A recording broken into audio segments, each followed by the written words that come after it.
चलो वृंदावन धाम रचेंगे, राधे राधे नाम मिलेंगे, मिलेंगे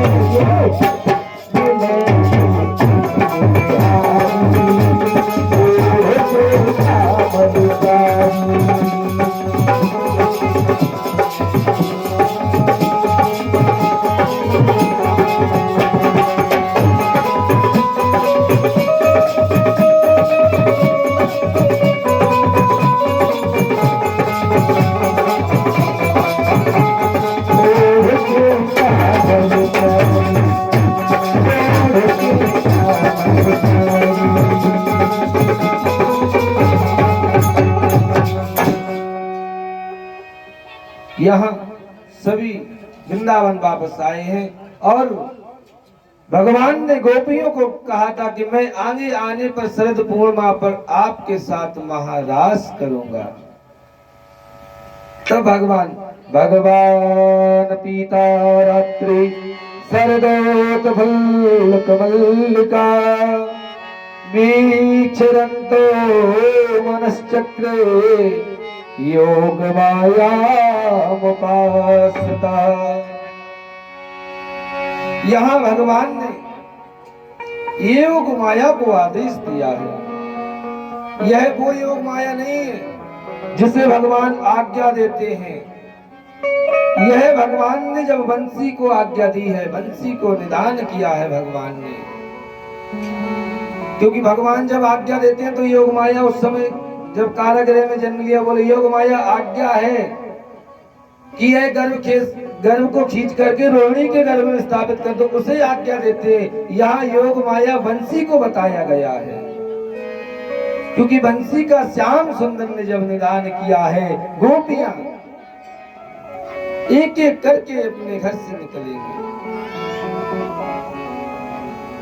डोलती त्रिविध पवन सुखदाई लखी तहे प्रबुद्धि यदुराई तिरंग भगे बेनु बजाई सुनि गोपी आतुर उठी भाई।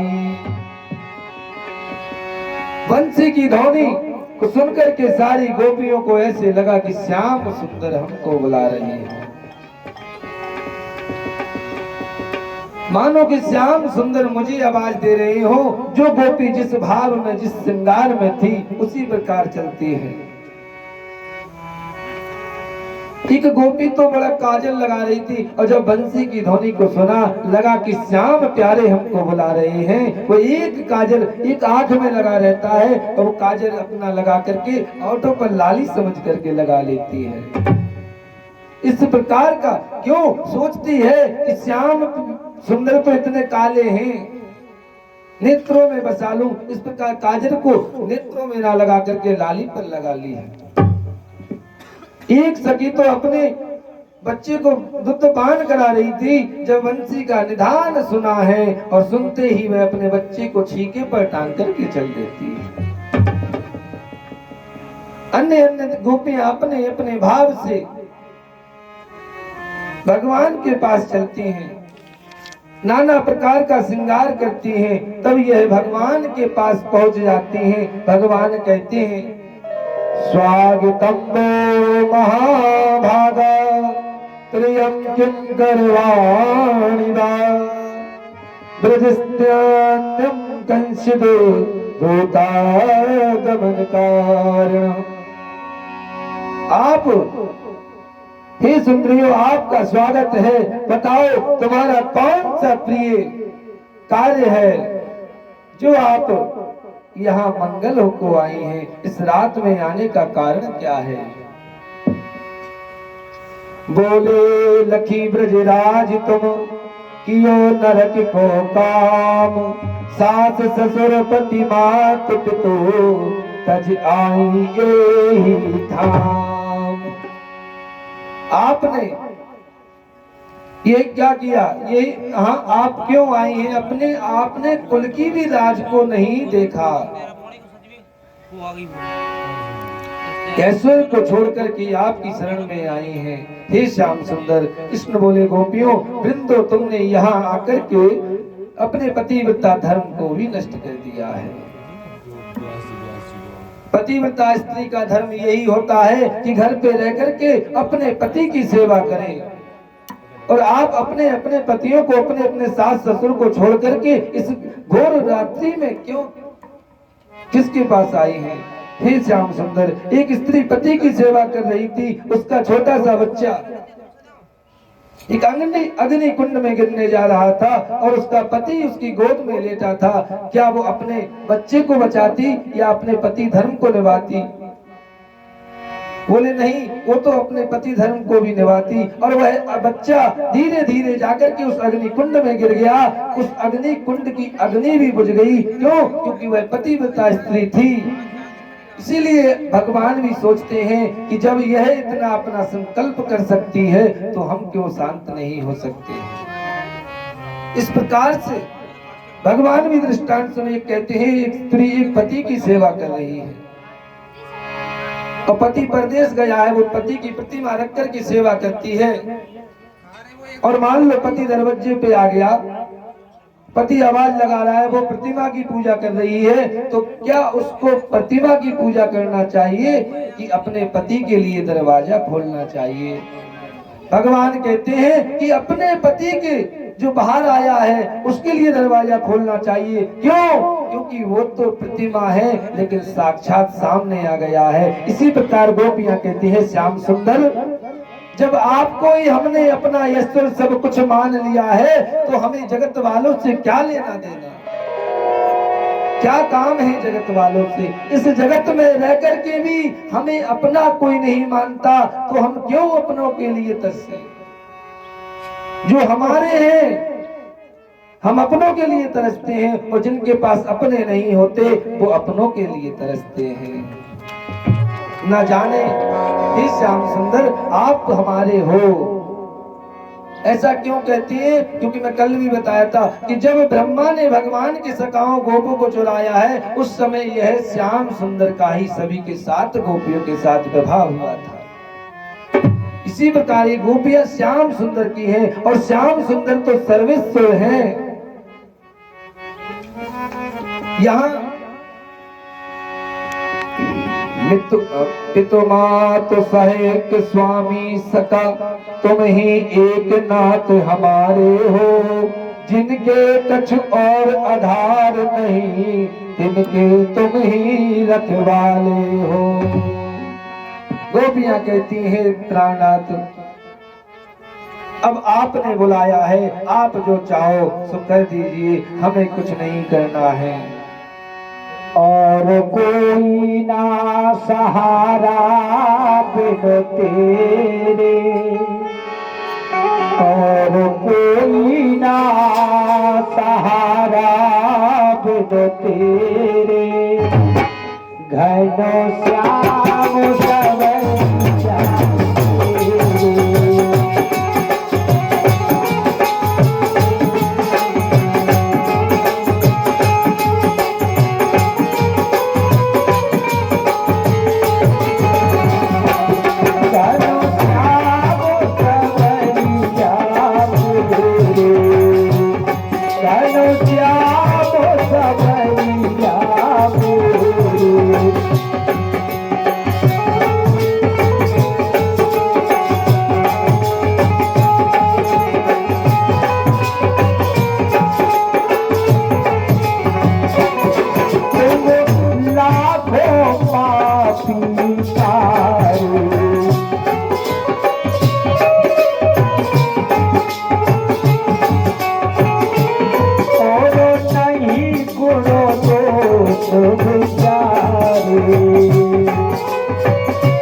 मैं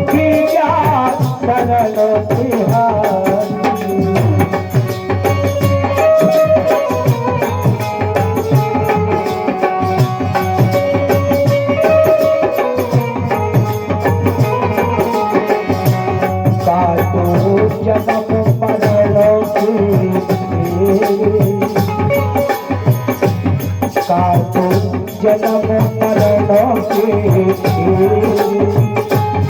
घन श्याम सवरिया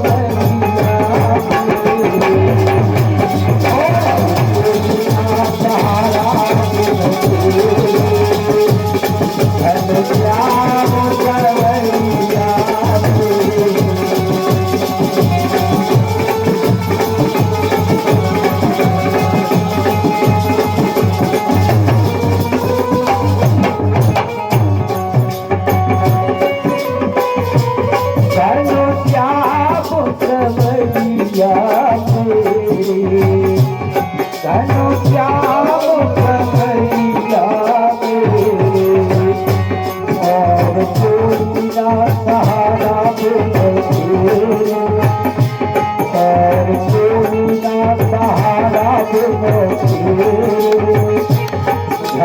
श्याम सवरिया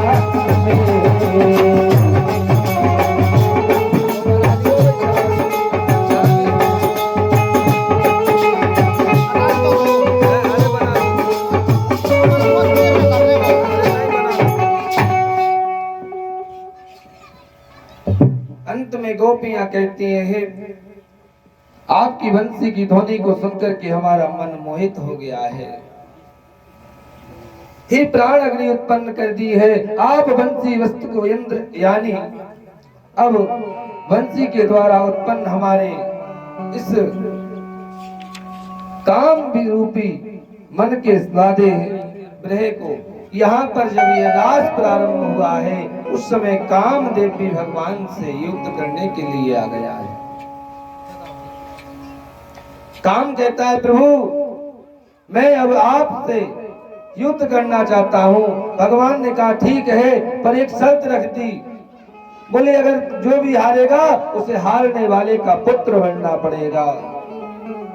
कामदेव कहता है प्रभु इसमें मेरा ही कल्याण है दोनों ओर से, अगर मैं जीत जाऊंगा तो मुझे आपका पिता बनने का सौभाग्य प्राप्त हो जाएगा, अगर मैं हार गया तो आपका पुत्र बनने का सौभाग्य प्राप्त हो जाएगा।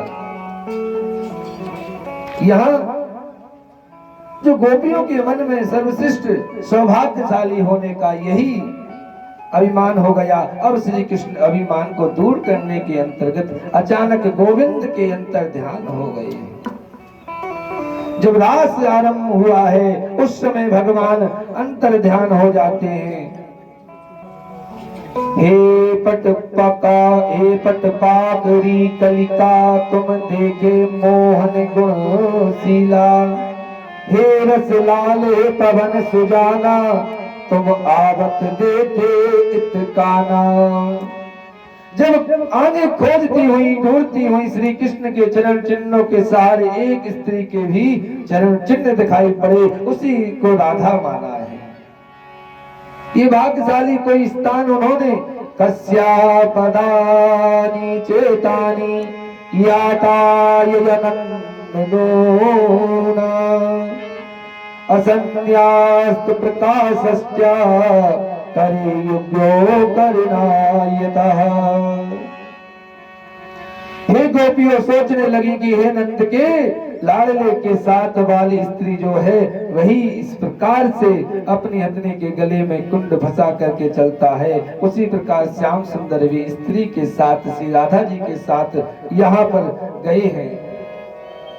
और भगवान के विरह से व्याकुल होकर के गोपियों पेड़ों से पूछती हैं, हे बड़ पाखंड पीपल बोलो नंद लाला यहाँ से किधर गए, हे करुणाहरिणी तुम ही कहो मुरलीधर कहाँ गए।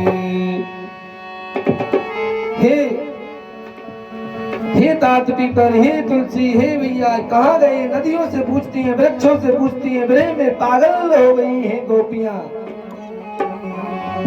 आज इस प्रकार से गोपियां भगवान को विरह में खोजती हैं पर भगवान श्याम सुंदर नहीं आते। तब इन्होंने कहती है, हे नाथ रमणं पृष्ठा प्रवासी कवासी महाभुजा दासस्ते कृपयाणामे सत्य दर्शन स्थिता। हे नाथ, हे रमण, हे प्रिय महाबाहो, हे तुम कहाँ हो? हे देव, हम तुम्हारी दासी हैं और दर्शन दो। यह कहती हुई इन्होंने एक गोपी गीत गाया है। आइए कुछ श्लोक ही हम गाएंगे। जयतिधिकम जन्मना ब्रजा श्रयत इंद्रा शाश्वरात्रहि ददीय दृश्यता दीक्षुताभिता शास्त्रता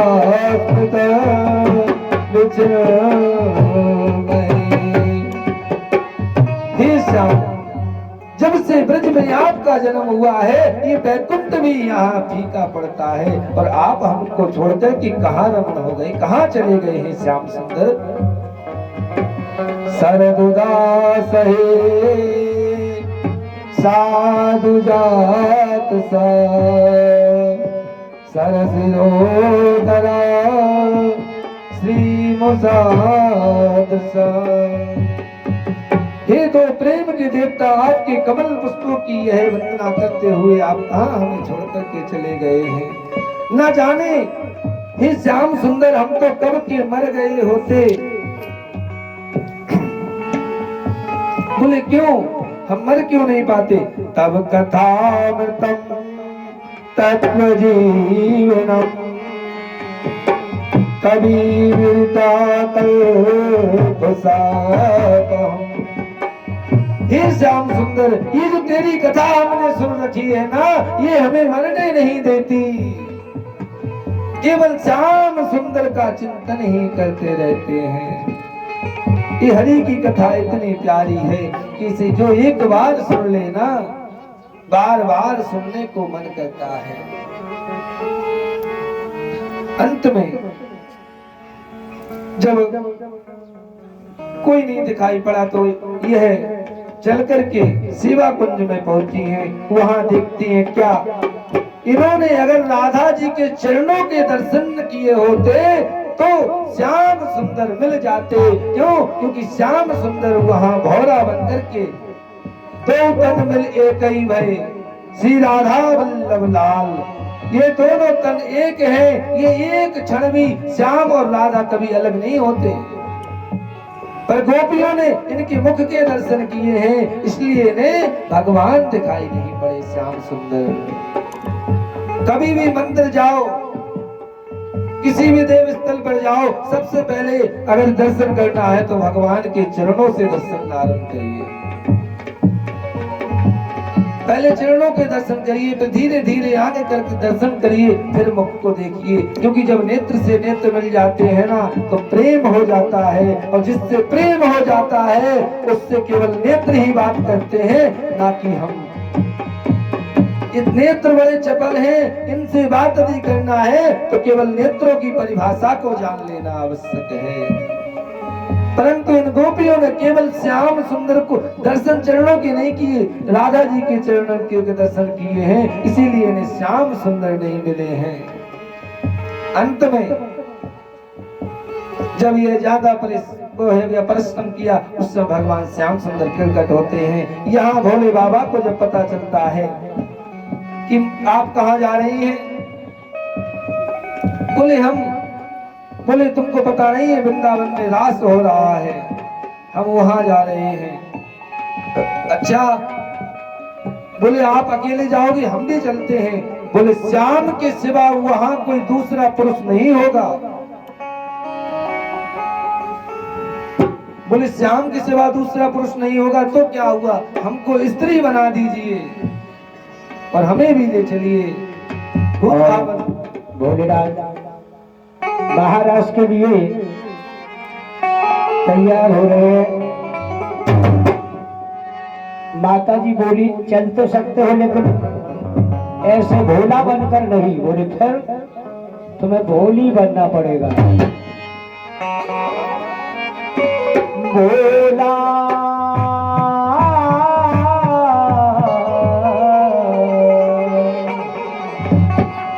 भोला बन जाओ भोली, भोला बन जाओ भोली, एक रात के लिए। भोला बन जाओ भोली, एक रात के लिए।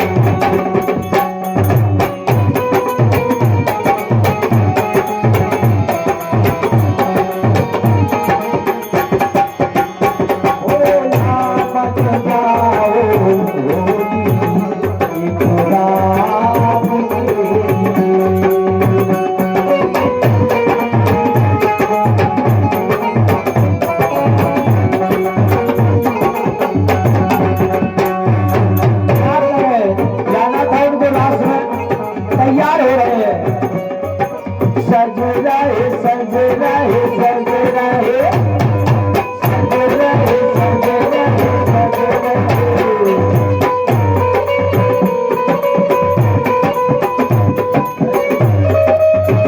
भोले में भी फर गया,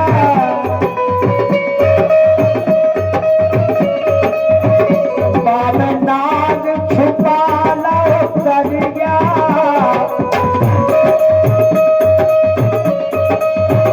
बाप नाग छुपा कर गया, रात के लिए।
जनतारी सारी, पहली जनतारी सारी, महाराज के लिए।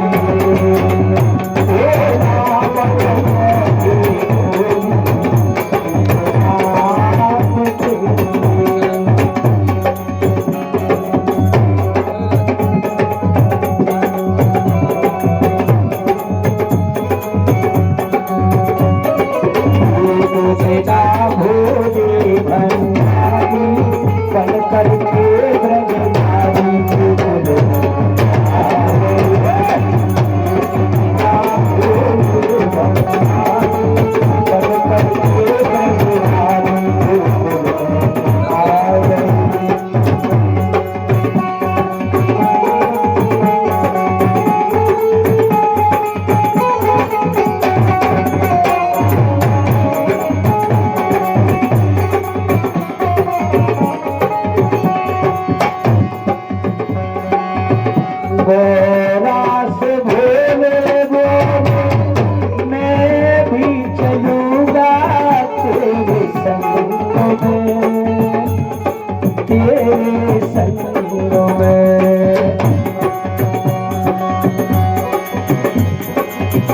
भोला से बोले, भोला से बोले, भोले मैं भी चलूंगा तेरे संग में। राधे संग श्याम नाचे, मैं भी नचूंगा तेरे संग में, तेरे संग में। पहन की लहंगा, पहन की लहंगा, ओढ़ की साड़ी, चाल चले मतवारी।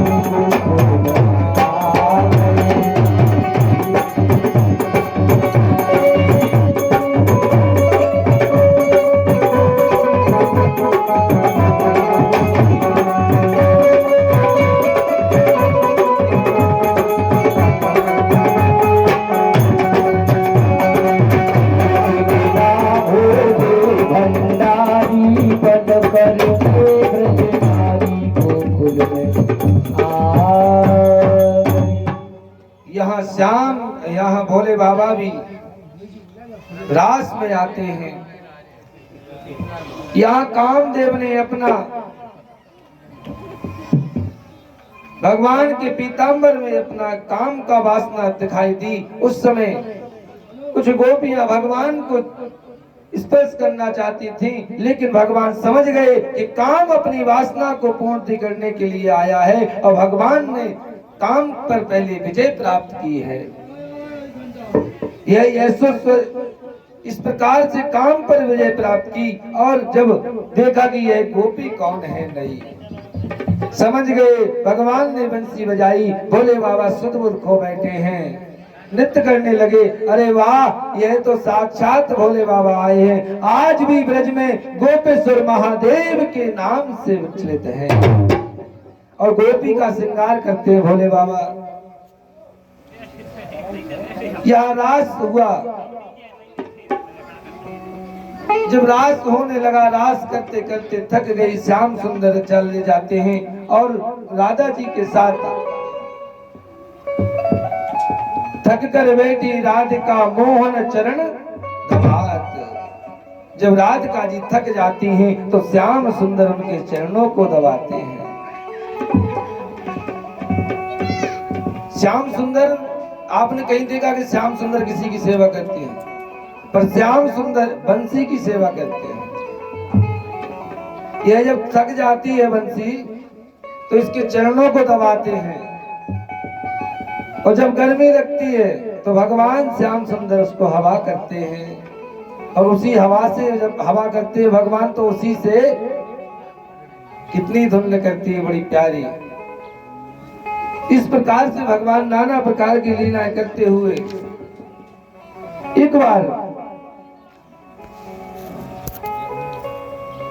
सुदर्शन का उद्धार किया। एक बार गोपियों को इच्छा पूर्ति करने पर भी सवार होकर के अंबिका वन में जाकर के सरस्वती नदी में स्नान कर करके महादेव जी अंबिका जी की पूजा की और रात वहीं सो गए। शिवरात्रि का पर्व था, उसी वन में एक आकर के सोते हुए नंद बाबा को पकड़ लिया। बाबा चिल्ला उठे, सर्पों को ग्रस्त कर करके इस प्रकार के कृष्ण यह सांप मुझे गले जा रहे हैं, मारने लगे। परंतु उससे नंद बाबा नहीं डरे। पीछे कृष्ण ने अपना पैर उसके छुआ और वह तुरंत ही दिव्य रूप धारण करके भगवान के सामने खड़ा हो गया। भगवान ने पूछा, भैया तू कौन है? अहम विद्याधरम कश्चिद सुदर्शनम यते सता श्रिया स्वरूप परसंप्रता विमानेन चरम दिशा। मैं पहले सुदर्शन नाम का विद्याधर था, मुझ में सौंदर्य और लक्ष्मी दोनों थी। विमान पर चढ़कर सभी दिशाओं में चक्कर लगाता रहता था। एक बार अंगिरा गोत्र के ऋषि को देख कर के रूप कुपित हंस लिया। उस दिन से मुझे सर्प को योनि प्राप्त हुई है। अब आपका स्पर्श पाकर के मैं धन्य हो गया हूँ। भगवान की विनती कर करके अपने लोक को चला गया है। आगे एक और होली की रात में कृष्ण और बलराम अपनी पत्नियों गोपियों के साथ वन में विहार कर रहे थे। तभी वहां कुबेर नाम का अनुचरगण आ गया है, राक्षस बन करके आया है और चिल्ला करके कृष्ण कृष्ण कहने लगा। तभी वहां वृक्ष को लेकर के दौड़ते गोपियों की छोड़ करके भाग करके कृष्ण ने उसी का कपटी पर एक भूसा का प्रहार किया और इसका करुणांत हो गया है। सुखदेव जी कहते हैं, महाराज ये पूर्व जन्म में कौन था? पूर्व जन्म में यह गोलोकवासी भगवान कृष्ण का श्री रामा नाम का गोप था। एक दिन श्री कृष्ण विराजे थे घर में, यह सुनकर के राधा जी को मान हो गया। भगवान मनाने पहुंचे हुए, उसके सब सीधामा भी था। भगवान कुंज में राधा रानी के पास बैठे हुए थे। तब इसने राधा जी से कुछ शांत हुई। तभी श्री धामा कुछ कहकर राधा रानी ने श्राप दे दिया, हे मोदक तू गोलोक चला जा और राक्षस हो जा। उस दिन से यह सर्प के कारण यह अलकापुरी में सुंदर घर पैदा हुआ था। यह कुबेर का अनुचर होने के कारण भी इसको श्राप मिला। अगर हमारे पास सौंदर्य है, सुंदरता है, तो हमें कभी भी अपने उस सौंदर्य का कभी वह नहीं करना चाहिए। क्या होते हम लोग सुंदर हो जाते हैं थोड़ा, फिर भी कहते हैं अरे हम तो बड़े सुंदर, भैया तू बड़ो कालो है। इन्होंने अपमान किया ऋषि का, इसलिए इन्हें सर्प योनि मिली भगवान के अनुचर होने के कारण। इसीलिए इस संसार में कभी किसी से बैर मत रखो, अगर किसी से रखना चाहते हो तो एक समान मित्रता रखो, क्योंकि भागवत केवल सत्य पर चलना सिखाती है, और भागवत के अंत में सत्य है, और मध्य में सत्य है, और प्रारब्ध में भी सत्य है। सुखदेव जी महाराज ने केवल सत्य की ही वंदना की है। सुखदेव जी कहते हैं राजन, एक दिन अष्टकासुर नाम का दैत्य बैल का रूप बना करके फलों से शरीर को हिलाता हुआ पृथ्वी को कंपन करने लगा है।